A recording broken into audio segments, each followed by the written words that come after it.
जो भी छात्राएं बीए थर्ड सेमेस्टर में है, यानी BA second year part two, यानी कि बीए सेकेंड ईयर के थर्ड सेमेस्टर में है आप लोग, तो उन लोगों के लिए ये वीडियो बहुत ही इंपॉर्टेंट होने वाले है। जिन लोगों का आने वाले दिनों में एग्जाम होने वाला है, उन लोगों के लिए ये वीडियो महासंग्राम होने वाली है, क्योंकि इसमें वही क्वेश्चन इंक्लूड किए गए हैं, वही क्वेश्चन पेपर का हल निकाला गया है जो कि आपके वीडियो में आने वाले 100% चांस हैं।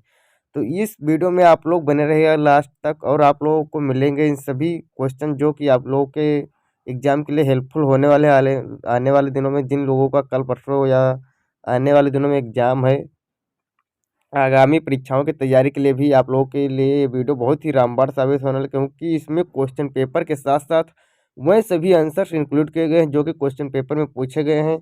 तो आई होप वीडियो आप लोगों को बहुत पसंद आएगा, क्योंकि इसमें क्वेश्चन के साथ आंसर भी आप लोगों को, यानी कि सॉल्व मॉडल पेपर मिलेगा आप लोगों को। अनसॉल्व नहीं, सॉल्व मॉडल पेपर आप लोगों को बहुत अच्छे तरीके से तैयार करना है, क्योंकि हमारा जो क्वेश्चन पेपर है वो है हिंदी लिटरेचर, यानी कि हिंदी साहित्य। उसका हमारा जो नाम है हिंदी गद्य। हिंदी गद्य में हम लोग पढ़ेंगे, बहुत सारे क्वेश्चन है। सबसे पहले देख लेते हैं, हिंदी कहानी का विकासमात्मक परिचय दीजिए। तो हिंदी कहानी का विकास कब हुआ था और किस प्रकार से उसके विकास की कहानी है, वो पूरा आप लोगों का अच्छे तरीके से लिख देना है। फिर एकांकी तथा नाटक में अंतर स्पष्ट कीजिए। तो एकांकी में केवल एक अंक होता है तथा नाटक में कई सारे पात्र होते हैं और उसमें कई सारे दृश्य भी होते हैं, ये आप लोगों को अच्छे तरीके से पता होना चाहिए। यात्रा वृत्तांत एवं व्यंग्य विधा पर संक्षिप्त टिप्पणी लिखे। तो दोस्तों, यात्रा वृत्तांत एवं व्यंग्य विधा, ये दोनों बहुत ही अच्छे तरीके से इस पर आप लोगों को टिप्पणी कर देना है। वो पूरा का पूरा मैं मॉडल पेपर आप लोगों को हल कराऊंगा, ये एकदम 100% आने वाला है। और पूरा का पूरा एक क्वेश्चंस का आंसर आप लोगों को अभी पीडीएफ में प्रोवाइड कर दिया जाएगा। आप लोग उसे डाउनलोड कर लेना टेलीग्राम चैनल पर जाकर, और अच्छे तरीके से अपनी तैयारी कर लेना। आई होप आप लोग अच्छे नंबर से पास हो जाओगे, मैं यही उम्मीद करता हूँ आप लोगों से कि अच्छे से तैयारी करना, याद कर लेना। उपेंद्र नाथ अस्क के एकांकी लक्ष्मी का स्वागत का उद्देश्य बताइए। तो लक्ष्मी के स्वागत का जो उद्देश्य है, उसमें जो रोशन नामक लड़का, मतलब वो यानी कि पुरुष रहता है, लड़का नहीं कह सकते उसको, क्योंकि वो ऑलरेडी शादीशुदा होता है और उसकी जो पत्नी होती है वो मर चुकी होती है, और उसका एक बेटा भी रहता है जिसका नाम अरुण रहता है। तो वो उसके शादी की फिर से बात की जा रही है, और उसका लड़का जो है वो बीमार रहता है। तो इसी में मतलब उस कहानी का जो मतलब एकांकी है उसका कुछ ऐसा ही चित्रण किया गया है। तो इसमें ये बताया गया है कि मतलब उसमें जो पुराने रीति रिवाज हैं उसमें ज़्यादा गौर किया गया जा रहा है, क्योंकि उसके जो माता पिता हैं रोशन के, वो अपनी मतलब अपने लड़के की शादी कराने के चक्कर में ज़्यादा पड़े हैं। हालांकि उनका जो पोता यानी कि जो अरुण है, उसकी तबीयत बहुत ज़्यादा बिगड़ती जा रही है, लेकिन वो लोग शादी के चक्कर में पड़े रहते हैं। ये नहीं देखते हैं कि हमारा जो बच्चा है वो मरने की हालत में हो। आखिर में क्या होता है कि जब तक उसकी बहू आती है, इधर लक्ष्मी का स्वागत किया जाता है, और उधर क्या होता है कि अरुण जो रोशन का बेटा होता है उसका देहांत हो जाता है। तो इस प्रकार से ये एकांकी का कुछ ये सार था जो मैंने आप लोगों को बताया। महादेवी वर्मा के रेखा चित्र गिल्लू का सारांश में संक्षेप में दीजिए। गिल्लू, महादेवी वर्मा का जो रेखा चित्र गिल्लू है उसका सारांश संक्षेप में दीजिए। तो महादेवी वर्मा का जो गिल्लू नामक पाठ है, यह शायद आप लोगों ने पढ़ा होगा नाइन्थ या हाई स्कूल में शायद, या उससे पहले भी आप लोगों ने पढ़ा होगा गिल्लू नामक चैप्टर। कि महादेवी वर्मा क्या होता है कि गिलहरी के जो छोटा सा बच्चा होता है उसको कोई भी चोंच मार रहे होते हैं, तो वो क्या करते हैं उसको बचा लेते हैं और साथ में उसको अपने पाल लेते हैं, और धीरे धीरे वो बहुत ज़्यादा जब बड़ा होता जाता है, फिर वो कोई भी काम करते रहते हैं तो वो मतलब उनके साथ साथ लगा रहता है, और लास्ट में क्या होता है गिल्लू का देहांत हो जाता है। तो इस प्रकार से उसका मतलब संक्षेप में आप लोग लिख देना, अच्छे तरीके से पढ़ लेना, बहुत ही इंपॉर्टेंट है। ये दोनों चैप्टर से बहुत ज़्यादा से ज़्यादा क्वेश्चन पूछा जाता है, और महादेवी वर्मा इससे भी पूछा जाता है, जो कि छायावाद युग के कहानीकार थे या काव्य रचयिता थी। हिंदी के ऐतिहासिक नाटककार कौन है? तो हिंदी के ऐतिहासिक नाटककार में भारतेंदु हरिश्चंद्र जी का नाम सर्वप्रथम आता है। और सबसे जो हिंदी का मतलब सबसे प्रिय इसमें नाटक जो था अंधेर नगरी है, जो कि बहुत ही इम्पोर्टेंट था। हीरामन ने कौन से 3 कस्में खाई थी? जो हीरामन था, इसमें हीरामन एक कौन था? हीरामन एक तोता था। उसने कौन सी कस्में खाई थी ये आप लोगों को बता देना चाहिए। ध्रुव सामनी की विधा क्या है?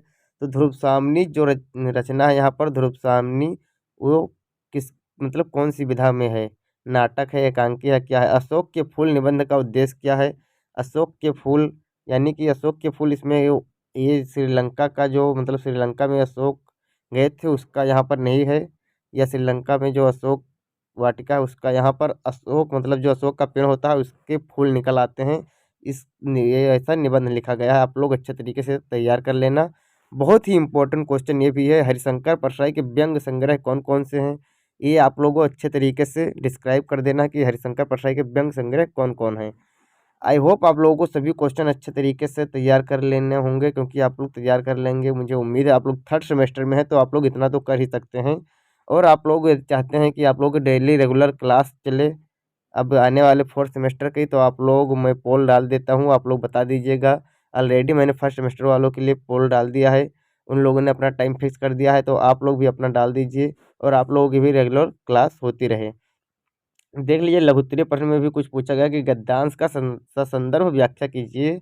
तो क्या है, आवश्यक कागज पत्रों के कारण मेरे बाहर जाने पर कमरा बंद ही रहता है, मेरे कॉलेज से लौटने पर जैसे ही कमरा खोला जा गया मैंने भीतर पैर रखा वैसे ही गिल्लू अपने जाली के द्वार से भीतर आकर मेरे पैर से सिर और सिर से पैर तक दौड़ लगाने लगा।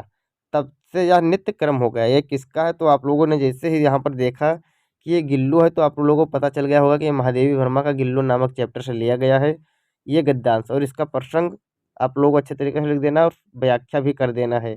उनका सारांश जो था उसी के बारे में आप लोग को यहाँ पर लिख देना है। फिर क्या है, राजनीति मनुष्य के लिए सब कुछ नहीं है, राजनीति के पीछे नीच से भी हाथ ना धो बैठे। फिर ये देख लीजिए, इस तरह से दिया गया है, सकराज दो प्यार करने वाले हृदय के बीच में स्वर्गीय ज्योति का निवास है। ये हमें जहाँ तक लग रहा है ध्रुव स्वामी का है सारांश है, लेकिन पता नहीं, आप लोग देख लेना अच्छे तरीके से।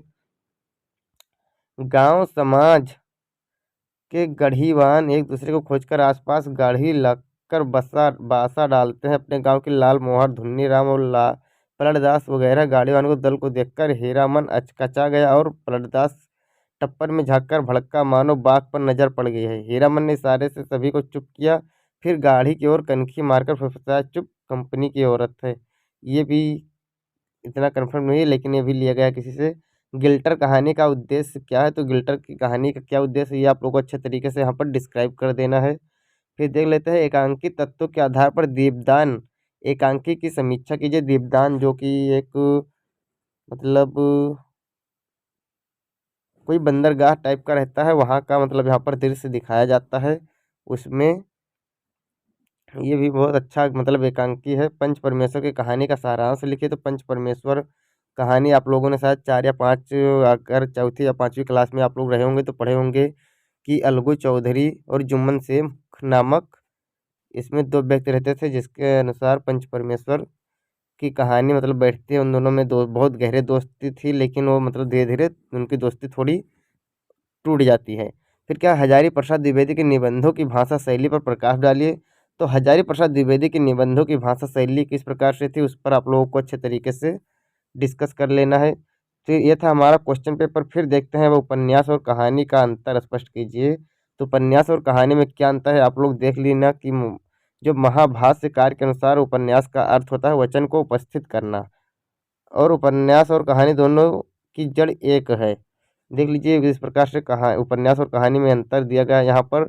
फिर समांतर कहानी की विशेषताएं बताइए। ये भी बहुत इंपॉर्टेंट क्वेश्चन आप लोगों ने जिस प्रकार ऊपर क्वेश्चन देखा था उसी प्रकार से यहाँ पर देख लीजिए सभी क्वेश्चन यहाँ पर देखा गया है। ध्रुव स्वामी नाटक का उद्देश्य पूछा था, तो आप लोग देख सकते हैं कि जयशंकर प्रसाद जी ने अपने नाटकों के उद्देश्य में स्वयं लिखा है, मेरी इच्छा भारतीय इतिहास के अप्रकाशित अंश में से इन प्रकांड घटनाओं के दिग्दर्शन की है जिन्होंने हमारी वर्तमान स्थिति को बनाने का बहुत प्रयत्न किया। ध्रुवस्वामी नाटक का ऐतिहासिक नाटक होते हुए समस्या प्रधान नाटक है। तो इस प्रकार से इसका उद्देश्य देख लेना है आप लोगों को, बहुत ही अच्छी है।